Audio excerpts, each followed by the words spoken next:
tidam ma halala alala ananahi anangahi amihi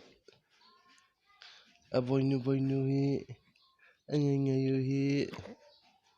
alungtit pempenuhi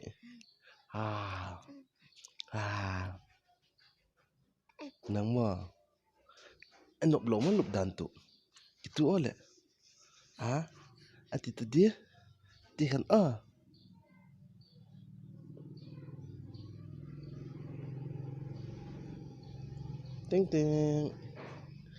ting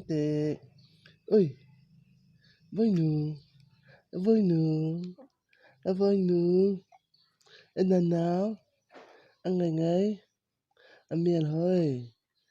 pempen ulung si pempenu good morning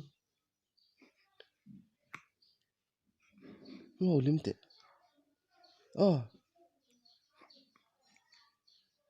nang mo